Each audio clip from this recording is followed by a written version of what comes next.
Começa agora mais uma edição do programa Paideia, seu encontro semanal com a cultura científica. No programa de hoje a gente fala bastante sobre ciência, sobre a sua relação com a sociedade e a forma como ela funciona. E depois na entrevista o tema é Copa do Mundo. Fique com a gente.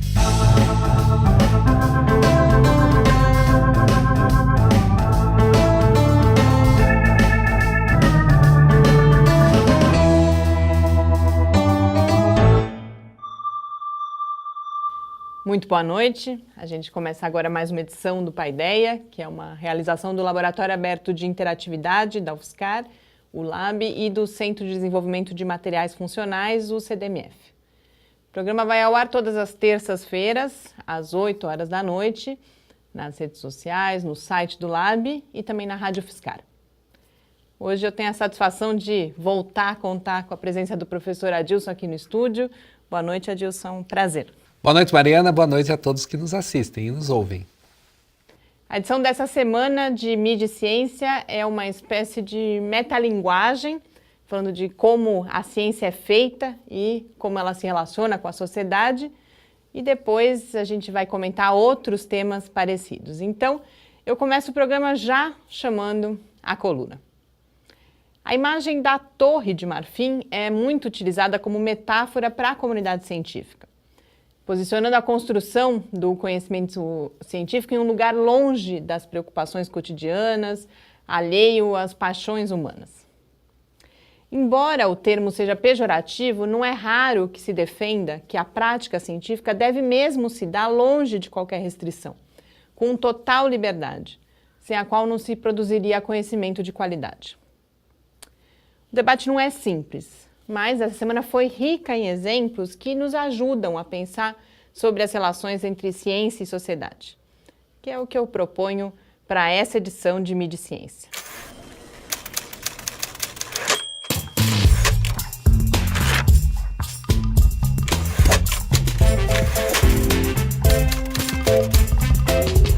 Já há algumas semanas há uma tensão no ar, por causa da possível aprovação na Câmara dos Deputados de um conjunto de projetos de lei apelidado de Pacote do Veneno, que afrouxa as regras de controle de agrotóxicos no Brasil. A Sociedade Brasileira para o Progresso da Ciência, a SBPC, já tinha se manifestado contrária à aprovação, destacando as evidências do impacto negativo dos agrotóxicos sobre ecossistemas e sobre a saúde humana. Mas defensores da nova legislação também buscaram usar supostas evidências científicas para justificar a aprovação, como destaca Maurício Tufani no seu Direto da Ciência. Também recentemente chamou a atenção a notícia de que o Ministério Público Federal entrou com ação para que a fosfoetanolamina possa ser distribuída em todo o país, como suplemento alimentar. Esse novo capítulo da novela da substância que ganhou o apelido infeliz de pílula do câncer. Esse novo capítulo nos lembra, por sua vez, como as evidências científicas podem não só ser utilizadas por lados opostos de uma controvérsia, mas também podem ser sumariamente ignoradas quando há interesses contrários a essas evidências. Outras duas notícias suscitam uma outra reflexão importante sobre a ciência possível em cada momento histórico, considerando aspectos culturais e morais. O Estadão noticiou que a Fiocruz vai desenvolver um projeto de pesquisa voltado ao uso medicinal de derivados da maconha, mas que o estudo ainda depende que a Anvisa regulamente o plantio da maconha para fins medicinais e de pesquisa. Dias antes, Marcelo Leite publicou na Folha de São Paulo uma reportagem cuidadosa sobre as dificuldades enfrentadas por uma pesquisa rigorosa realizada no Brasil sobre resultados promissores do uso da ayahuasca no tratamento da depressão. O texto destaca que, além de ser uma substância alucinógena, a ayahuasca, que é uma bebida de uso tradicional por povos indígenas e em rituais religiosos como o Santo Daime, a ayahuasca não pode ser patenteada, o que também pode explicar a resistência às pesquisas com a substância. Todos esses casos, entre muitos outros, evidenciam como é falso o distanciamento entre ciência e sociedade. Embora, às vezes, nos tentem fazer crer que essa separação seria positiva. Uma página da AAAS, a Associação Americana para o Progresso da Ciência, ilustra bem a complexidade dessa reflexão. Lá, a gente tem a definição de liberdade científica como liberdade para se envolver na investigação científica, buscar e aplicar o conhecimento e comunicar esse conhecimento abertamente. Já a responsabilidade aparece como o dever de conduzir e aplicar a ciência com integridade, no interesse da humanidade e um espírito de atenção à natureza e com respeito aos direitos humanos. Ao mesmo tempo que declara a liberdade científica como indissociável da responsabilidade científica, a Associação Americana afirma que, no cotidiano, a ciência se concretiza em situações que colocam desafios a essas noções de liberdade e de responsabilidade. Situações sujeitas a pressões políticas, econômicas e institucionais e afetadas por variações culturais. Isso não é bom nem ruim, só é assim. E é por isso que a gente precisa manter a postura de questionamento permanente, de contato com perspectivas diferentes e, algumas vezes, opostas, como destaca a própria AAAS, para preservar a liberdade e a responsabilidade não só da ciência, mas também as de cada um de nós. Boas leituras, que especialmente sobre esse tema precisam ser muitas, e uma ótima semana.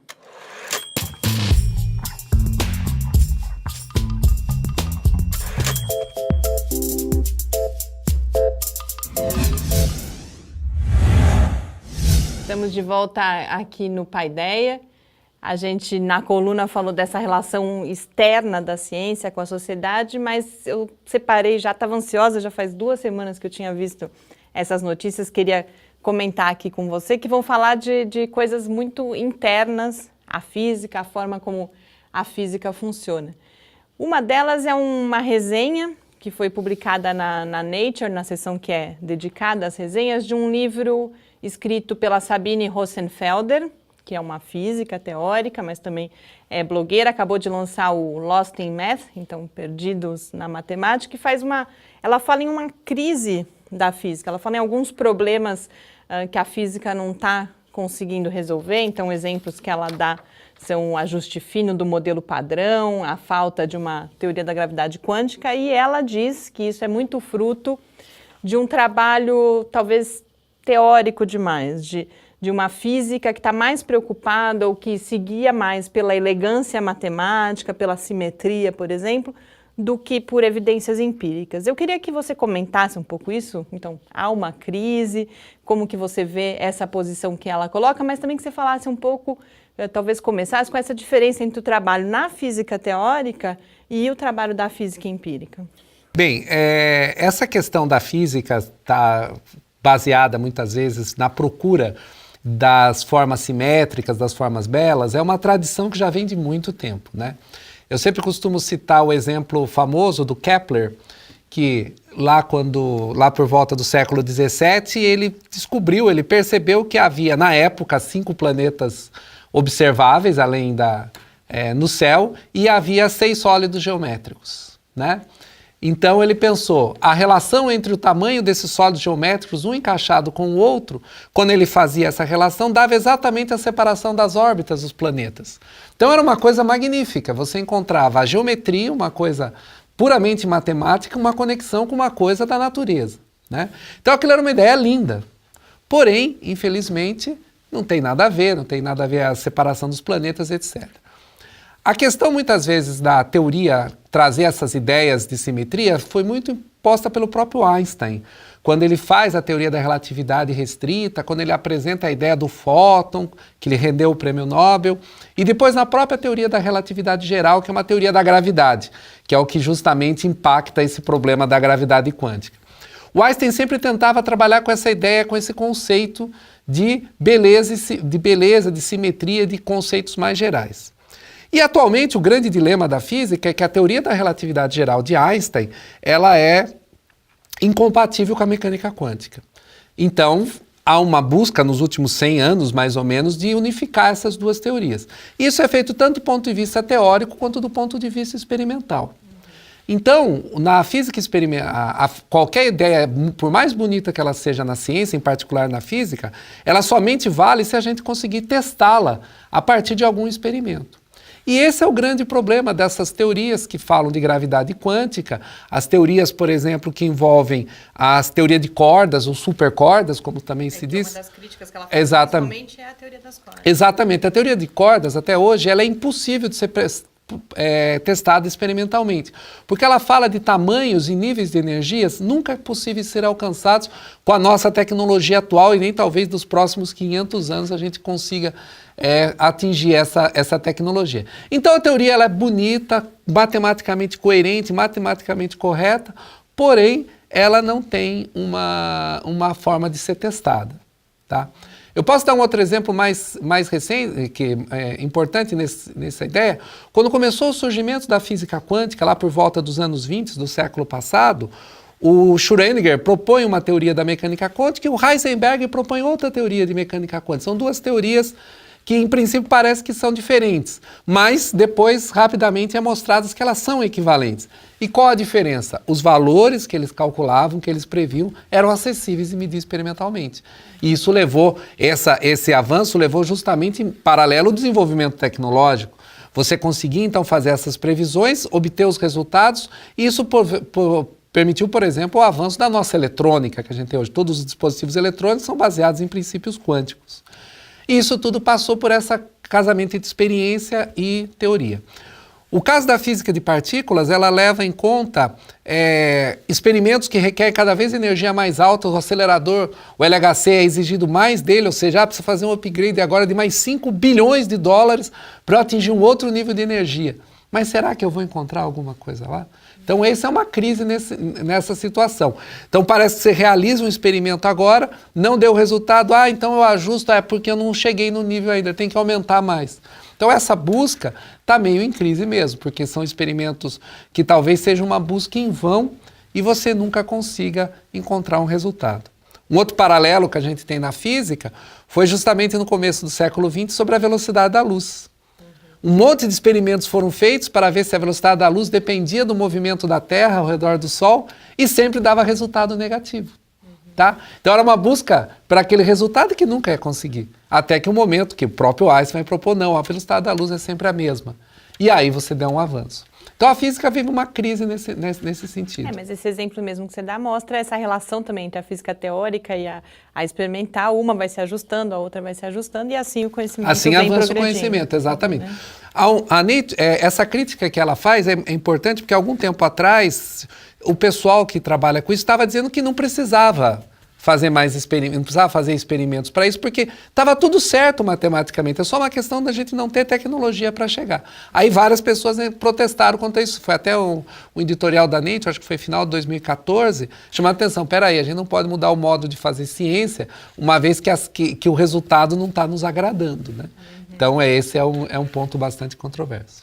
A gente tem pouco tempo, mas eu não queria deixar de registrar, até porque tem relação com isso, que completou recentemente 100 anos aí, do chamado Teorema de Noether, que é um teorema produzido por uma matemática alemã, Emmy Noether, publicado em 1918 e que diz respeito justamente a essa questão, ela coloca a relação entre as leis da conservação e simetrias. A gente vai falar um pouco sobre o teorema, mas eu queria registrar também, porque é uma mulher, isso no início do século passado, em 1918, e que teve uma carreira muito complicada pela questão de ser mulher, trabalhou sem receber, depois teve que sair da Alemanha, inclusive foi para os Estados Unidos na Segunda Guerra, porque era judia, e aí em 1953, 2 anos apenas depois de ir para os Estados Unidos, em 1953 não, em 1935, mas com 53 anos de idade, ela já morre. E realmente, eu, pelo menos, é lógico que eu não sou da área, nunca tinha ouvido falar, imagino que seja algo conhecido na lei da física, mas é alguém que não passa para a história, não se torna tão conhecida quanto vários dos seus colegas homens, inclusive. Né? Inclusive o Einstein, quando ela morreu, faz um elogio a ela e fala, apesar dela ser mulher, ela fez uma contribuição importante, ou seja, até ali uma conotação machista. Mas o teorema de Noether é muito importante na física porque ele traz uma explicação fundamental daquilo que a gente chama das leis da conservação, né? A física toda está baseada nessas leis de conservação. Então, a mais famosa que todo mundo conhece é a lei da conservação da energia, né? Que a energia nunca é criada, nunca destruída, mas sempre transformada. Esse fato está associado justamente por causa da própria passagem do tempo. É isso que o teorema de Noether vai dizer. Ela também mostra que é possível você pensar nas outras leis de conservação, a lei da conservação do movimento, e a conservação do movimento angular, né? O movimento angular é aquele famosa brincadeira de se girar numa cadeira, numa cadeira, começa a girar numa cadeira, você fecha os braços, você gira mais rápido para que esse momento angular se conserve, né? E o momento linear é aquele famoso jogo de bilhar, as bolinhas vão batendo e vão transferindo o movimento. Isso está associado ao fato de que o espaço ele é homogêneo e ele não tem uma direção preferencial. Então ela parte desses princípios e ela deduz essas leis de conservação. Então esse teorema ele é muito belo por causa disso, porque ele acaba tirando uma coisa que parece muitas vezes que você coloca ad hoc na física, né? Ou seja, a energia se conserva. Por quê? Porque eu nunca vi ela ser perdida. Tá? Mas ela vai falar, olha, a causa disso está associada justamente com essa simetria. E outra beleza disso é que essa lei da conservação da energia, ela funciona aqui, na Terra, e funciona na galáxia mais distante. A gente observa a mesma coisa. E quando eu observo uma galáxia distante, eu vejo como ela era, por exemplo, há bilhões de anos atrás. Então mostra que essa lei da conservação, ela vale não somente aqui, que é um lugar qualquer do universo, mas há bilhões de anos-luz de distância e há bilhões de anos no passado. Tá? Então isso está envolvido toda essa beleza. E traz uma racionalidade a algo que muitas vezes era pensado como arbitrário. Então, acho que essa discussão toda é importante também para a gente ver coisas filosóficas até que a gente às vezes não associa à ciência, como a busca da beleza, por exemplo, e é isso que os físicos muitas vezes estão procurando, né? Exatamente. E vou fazer um comercial aqui na próxima semana, lá na Casa do Saber, em São Paulo, eu vou justamente fazer uma palestra sobre essa ideia de simetria, que vai envolver justamente esses conceitos aí, né, e a própria simetria que a gente acha sempre bela, importante, né? E falar um pouquinho da diferença dessa simetria que ela fala da outra simetria que a gente costuma falar na física, né? Quem quiser participar do curso pode até assistir online o curso, se inscrevendo lá na Casa do Saber. E agora, para a gente encerrar esse primeiro bloco do programa, vamos acompanhar mais um episódio do Clique Ciência. Hoje com um colega de departamento do Adilson, professor Pedro Augusto Franco Pinheiro Moreira, do Departamento de Física aqui da UFSCar. E depois a gente volta para uma entrevista sobre a Copa do Mundo, com o Márcio Alves Diniz, que é professor do Departamento de Estatística da UFSCar. Até já. Meu nome é Pedro Augusto Franco Pinheiro Moreira. Sou professor de Física no Departamento de Física da UFSCar. Eu sou físico computacional e eu vou explicar um pouco o que é física computacional. Nós interagimos com físicos teóricos e experimentais, nos quais os físicos experimentais coletam os dados da natureza. E os físicos teóricos, eles criam modelos analíticos ou eles trabalham com os dados coletados pelos experimentais. De certa forma, nós conseguimos tanto preencher lacunas dos experimentos ou então elaborar mais os modelos criados pelos físicos teóricos. Eu faço mais aplicações dessas metodologias, particularmente em dois tipos de casos. Interações da radiação com a matéria, em que criam-se marcadores geológicos de temperatura e tempo que podem ser usados na geologia, ou esses mesmos efeitos de radiação na matéria, eles podem ser usados para analisar o desgaste de envoltórios de rejeitos nucleares. Uma outra aplicação é para efeitos de materiais naturais, tais como o gelo. Nós vemos aqui um filme onde as bolinhas azuis representam átomos teóricos. Eles estão numa rede quadriculada, um desses átomos terá acrescentado uma grande velocidade. Essa velocidade, esse átomo está marcado por azul claro.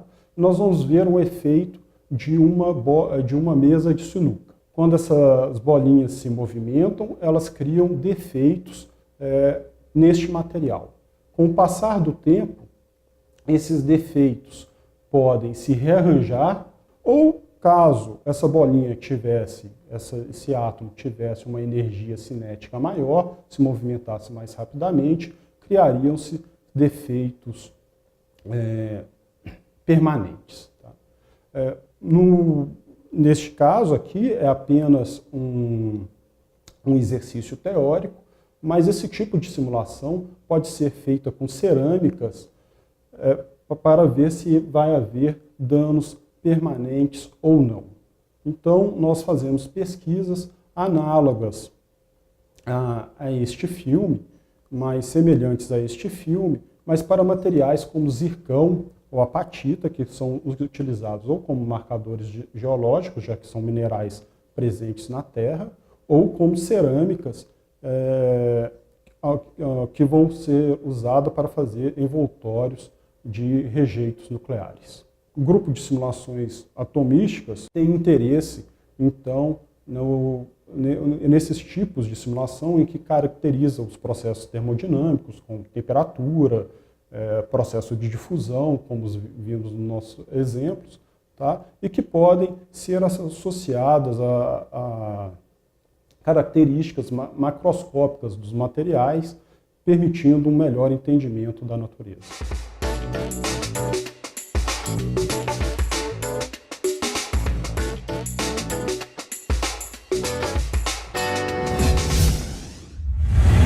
Estamos de volta aqui no Paideia. Hoje na entrevista eu converso sobre o tema do momento, para quem gosta e para quem não gosta, que é a Copa do Mundo de Futebol.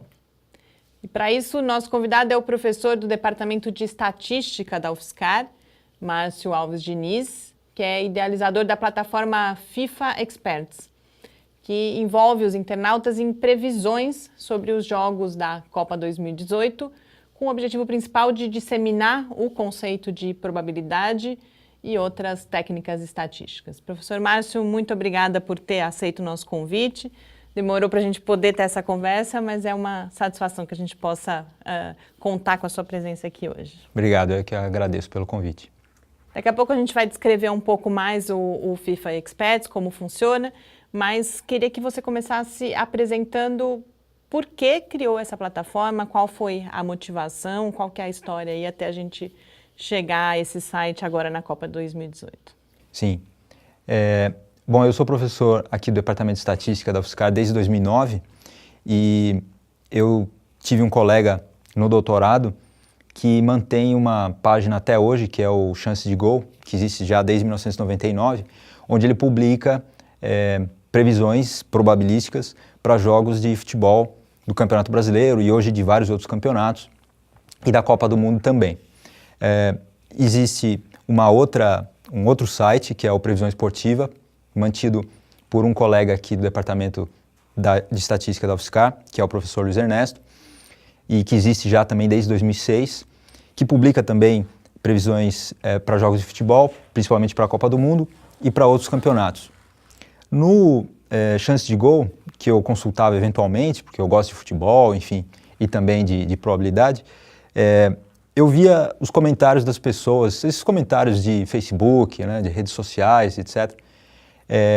E muitas vezes eu ficava chateado com os comentários, porque não só porque muitas vezes eles eram pessoais, até ofensas pessoais ao Marcelo, que é esse meu colega, porque no Brasil, se você ofender a família de alguém, não tem problema. Agora, se você disser que o time de alguém tem pouca probabilidade de ganhar o campeonato, isso terrível, né? É passível de ameaça de morte. Exatamente. E isso mostrava a ignorância das pessoas sobre o que ele estava fazendo, ou sobre o que ele faz.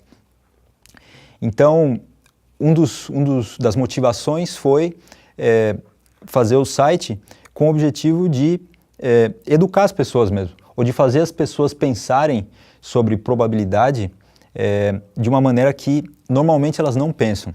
Então esse foi o primeiro objetivo. O segundo objetivo, ele é acadêmico, então depois da Copa do Mundo, esses palpites das pessoas eles vão ficar armazenados lá no banco de dados e a gente vai poder usar técnicas estatísticas para analisar esses palpites. Relacionado a esse objetivo didático, a gente colocou lá no site, né, no nosso site, o fifaexperts.com, que as pessoas vão poder competir contra esses modelos, né, tanto previsão esportiva quanto o chance de gol. Porque se as pessoas reclamam tanto sobre as previsões que esses modelos publicam, elas têm a chance agora de mostrar que elas podem dar previsões melhores, porque as previsões são pontuadas, né? Depois que o jogo acontece, você recebe uma pontuação para a previsão que você deu. E elas vão perceber que não é tão fácil assim ganhar de um modelo matemático. O modelo tem limitações, como todo modelo científico, e eu acredito que pessoas podem ganhar do modelo, né, ter previsões melhores do que o modelo no longo prazo, mas não é uma tarefa fácil. Então eu diria que essas foram as duas principais motivações para fazer o projeto, né?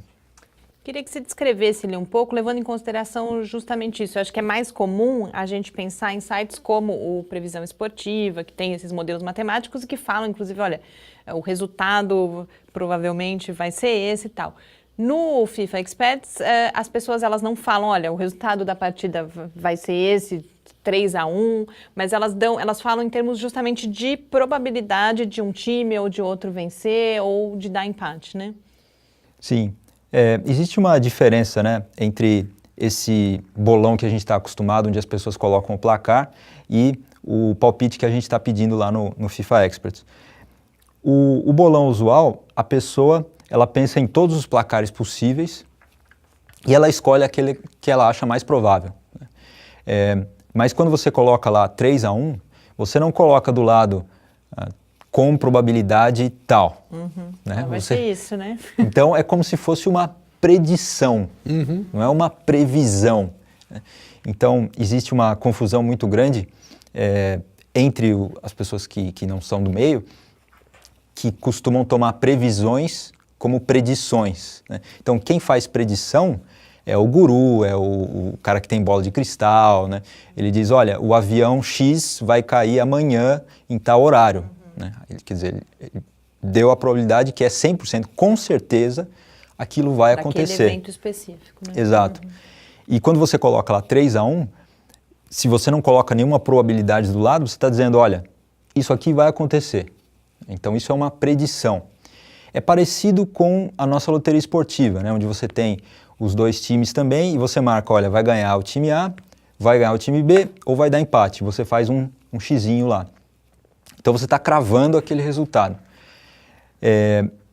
E no mundo real não é assim, né? No mundo real a gente pesa as coisas. Então quando você diz, por exemplo, um jogo que já aconteceu, né? Bélgica contra Panamá. Ah, a Bélgica vai ganhar. Sim, o que você está querendo dizer com isso? Que a Bélgica é favorita, sem dúvida. A Bélgica tem maior probabilidade de ganhar o jogo do que o Panamá. Tá, mas quanto é isso? Então isso obriga a pessoa a parar, pensar sobre o jogo, pensar sobre os times, pensar sobre a competição, que é a Copa do Mundo, e, eventualmente, quantificar essa opinião dela. Então, a gente faz isso diariamente, nos nossos assuntos mais corriqueiros ou mais importantes. E a gente usa para isso probabilidade, mas as pessoas não se dão conta disso. Então, por ser um assunto tão importante, eu acho, né, que o palpite, como a gente pede, em termos de probabilidade, ele é muito mais educativo e vai ajudar muito mais as pessoas a pensarem sobre o assunto do que simplesmente colocar o placar. Então, é uma brincadeira? Sim, você pode dizer que é uma brincadeira, mas tem brincadeiras mais sérias do que outras, ou tem brincadeiras que ensinam mais coisas importantes do que outras, né? Sobre probabilidade e estatística, muitas vezes, né, como você estava falando, as pessoas têm uma confusão. Até a própria imprensa, já que o nosso assunto aqui envolve futebol, né, eles falam assim, as estatísticas do jogo. né, dando lá que chutou 10 bolas, etc. Isso não é uma estatística, isso foi um fato que aconteceu, né? Chutou X bolas, defendeu tanto. Então, há uma confusão, né? E as pessoas também confundem que muitas vezes a probabilidade, ela está associada justamente com a incerteza que a gente tem de conseguir. Então, por exemplo, o jogo da Espanha e Portugal foi 3-3. Aos 40 minutos do segundo tempo, o Cristiano Ronaldo acertou uma falta perfeita, indefensável para o goleiro. Quantas faltas ele já acertou? Ele acertou muitas, mas com certeza ele errou muito mais chutes daquele do que ele fez gols daquela forma, né? E o próprio fato, né, uma pequena perturbaçãozinha ali na bola faria com que a bola não chegasse ali naquele momento, etc. Tal, né? Então as pessoas muitas vezes não percebem que quando a gente está trabalhando com essas probabilidades, ela envolve muitas vezes porque o problema é muito complexo, né?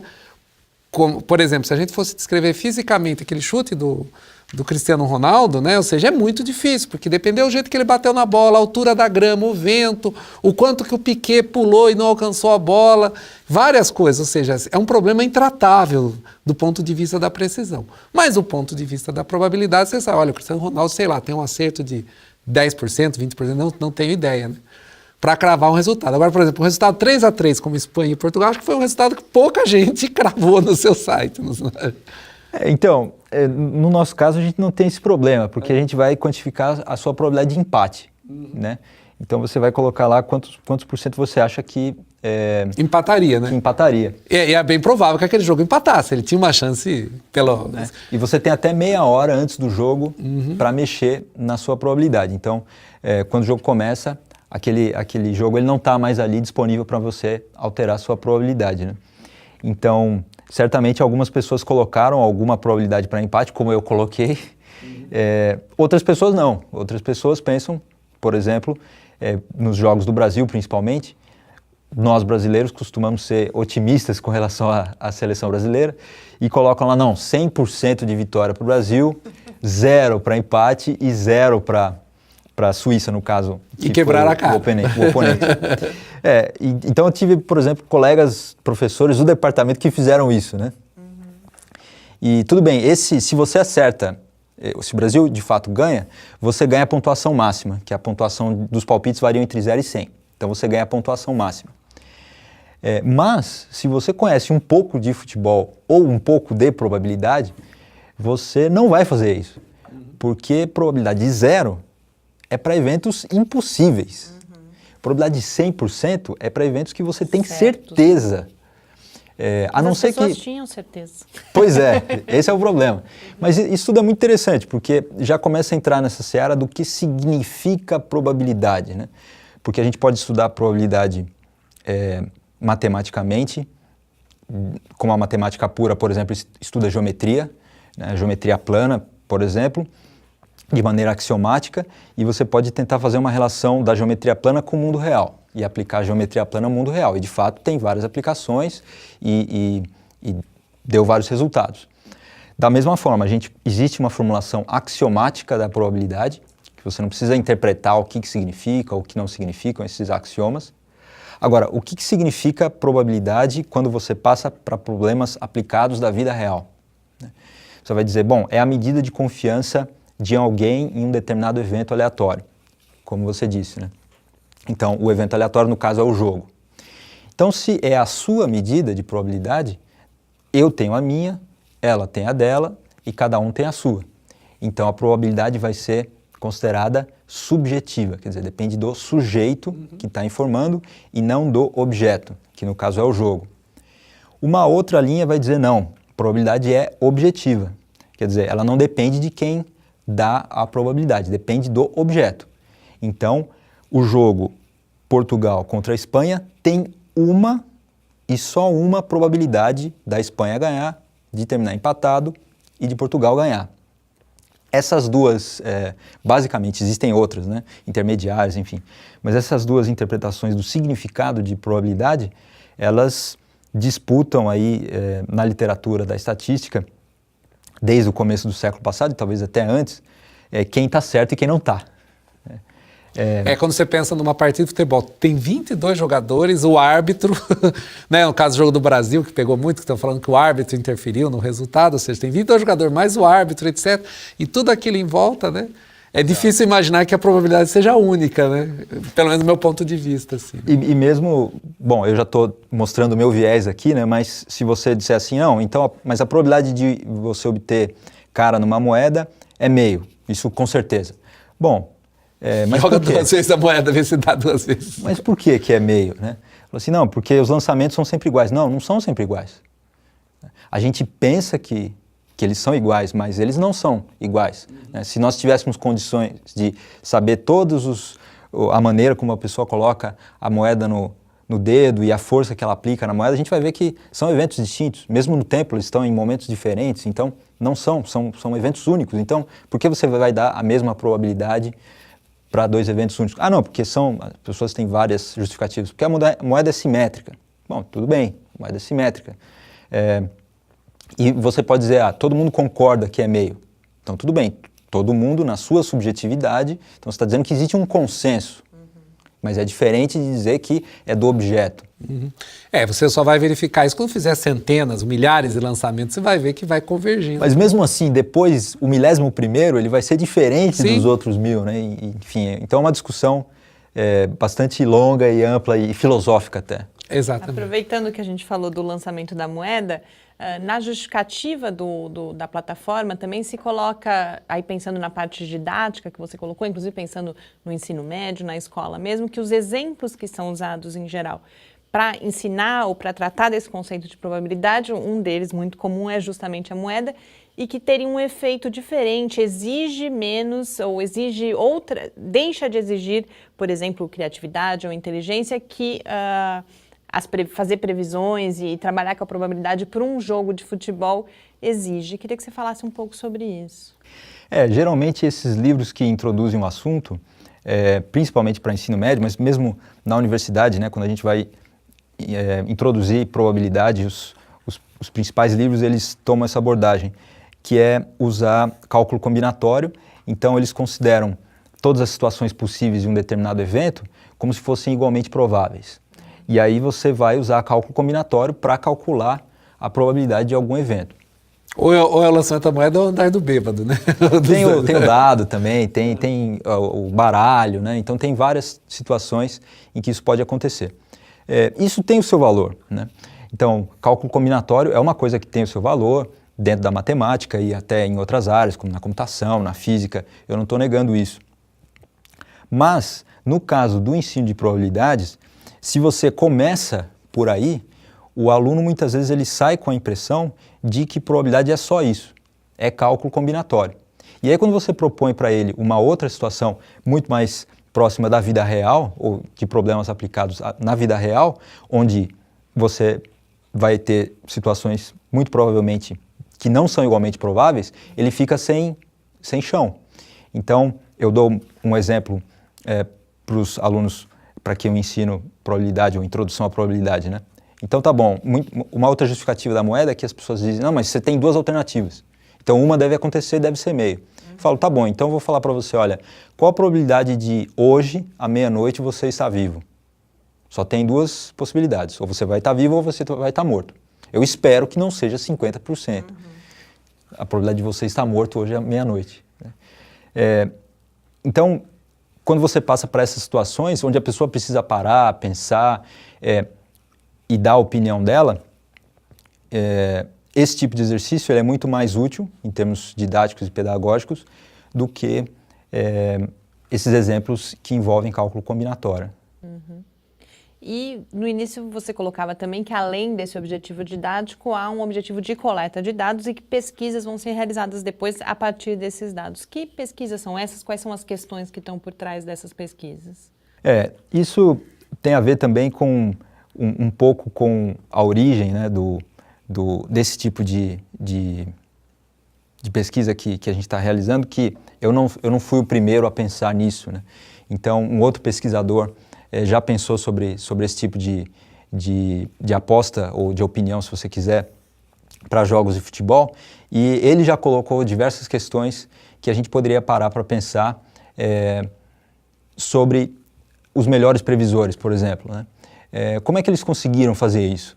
Então, será que eles usaram alguma estratégia? Será que essa estratégia eu consigo usar ou aplicar para outros esportes, para outros campeonatos?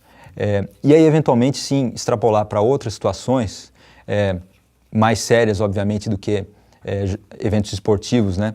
Como acontece na medicina, na economia, na física, na construção civil, enfim, qualquer outra situação da vida real onde as pessoas usam probabilidade. Será que essas estratégias elas podem ser generalizadas? Então, uma das coisas que a gente vai tentar fazer é usar técnicas estatísticas aí mais avançadas para identificar esses padrões e, eventualmente, até conversar com alguns desses previsores, que a gente conhece algumas das pessoas que estão lá participando, e perguntar para elas, olha, que estratégia você usou? Né? Eu mesmo conheço algumas estratégias que as pessoas estão usando e que estão saindo muito bem. Então, depois a gente pode ver se essas estratégias extrapoladas para outras áreas têm bons resultados também. O caso dos palpites, né, que as pessoas dão, né, como se fala, são palpites muito subjetivos, mas elas carregam uma percepção, né, um conhecimento, como a gente pode dizer? Tácito. Tácito sobre isso, né? Ou seja, quem está apostando. É claro, quando alguém fala assim, o meu time vai ganhar, eu coloco lá 100%, etc., né? Não precisa ser só a seleção brasileira, né? Se for aplicar isso para o campeonato brasileiro, vai ser assim. Parecido. Exatamente. Talvez tenha lá um certo predomínio para Corinthians, Flamengo e São Paulo, porque eles têm os 3 maiores torcidas. As pessoas vão sempre apostar nos seus times sem olhar o que de fato ocorre, né? Em particular, eu acho que o futebol é bastante interessante para isso, porque o futebol é talvez um desses esportes talvez mais imprevisíveis, se a gente for ver, né? Quando a gente pensa uma partida de vôlei, por exemplo, se um time é muito melhor que o outro, ele fatalmente ganha, porque ou basquete, são muitos pontos, né? Então, futebol, um único evento, um lance, perde, né? Argentina e Islândia. Quantas pessoas puseram probabilidade que a Islândia ganhava da Argentina, né? Só para aquele que não gosta muito da Argentina, né? Exatamente. Né? Exatamente. Não havia uma justificativa técnica, né, para você pensar, dado os 2 times, né?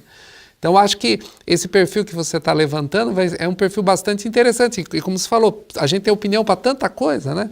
Para isso. Poderia assimilar, por exemplo, fazer para eleição de presidente. As pessoas podem escolher aquele que ela gosta mais. Qual a probabilidade de tal candidato ser eleito presidente? Que é diferente acho que talvez seria interessante falar diferente daquela pesquisa, né? De opinião, né? Qual que a diferença seria dessa pesquisa de opinião e isso que você está fazendo? Elas estão bem relacionadas. Só uma coisa que você falou que eu achei interessante sobre o palpite, né? Que as pessoas estão colocando as probabilidades como palpites, e de fato eles são palpites, né? Uma vez eu lembro que, explicando esse ponto de vista subjetivo, ou considerando a probabilidade como algo subjetivo para uma pessoa que não era da área, ela disse, não, mas espera aí, então você está me dizendo que é só um chute? Eu falei, isso, é um chute, é exatamente isso, mas tem regras. Uhum. Então não é um chute assim qualquer, ele tem regras, que são as regras do cálculo de probabilidades. E essas regras você vai aprender também se você estudar a probabilidade do ponto de vista axiomático, né, sem interpretação nenhuma. Então tem que seguir essas regras. Quando você relaciona, por exemplo, isso com apostas ou opiniões de pessoas, obviamente que as pessoas elas apostam de acordo com a probabilidade que elas têm. Então, se elas vão apostar, por exemplo, em quem vai ser o próximo presidente, a não ser que ela queira perder dinheiro, ela vai apostar de acordo com as probabilidades que ela considera para essas pessoas serem eleitas ou não, né? Então, existe uma relação, sem dúvida, entre mercado de apostas para qualquer coisa e a probabilidade daquele evento acontecer, né? Então, uma das coisas que a gente vai fazer, na verdade, é isso, investigar isso, se existe essa relação. Porque hoje em dia você pode entrar na internet e existe lá as probabilidades para um determinado time ganhar ou perder ou empatar, né? Então a gente vai tentar verificar isso também. A gente está guardando esses dados para investigar essa hipótese também. Uhum. E essa questão da diferença entre uma pesquisa de opinião e o chute, acho que é importante e é uma forma das pessoas entenderem também diferentes usos da estatística. O Adilson antes colocava como a própria mídia usa, às vezes, o termo estatística equivocadamente, Sim. né? A pesquisa de opinião é uma amostra, né, daquela população inteira que vai votar, e uma pessoa que eventualmente vai apostar, ou que vai dar as probabilidades para quem vai ser eleito presidente, ela pode usar a amostra como meio para melhorar ou para atualizar as previsões que ela tem a priori. Né? Então, isso ela pode fazer também com as estatísticas, né, do jogo. Então, olha, um time deu muito mais chutes a gol do que outro. Olha, então, de fato, eu acho que no próximo jogo esse time aqui ele vai bem mais forte do que esse. Para ganhar o jogo, precisa chutar no gol, certo? É o mínimo que você tem que saber sobre futebol. Mas no Brasil, a grande maioria das pessoas sabe disso, né? Então, por exemplo, eu tenho uma prima que está participando lá da brincadeira e está indo muito bem, né? E ela é arquiteta. Então, ela não acompanha futebol diariamente e a área profissional dela não está relacionada diretamente com estatística. Mas, enfim, eu vou conversar com ela depois, mas eu a conheço, eu sei que ela tem uma capacidade analítica grande e ela está aprendendo, com o passar do campeonato, a dar os palpites e a pensar em cada time e assim por diante.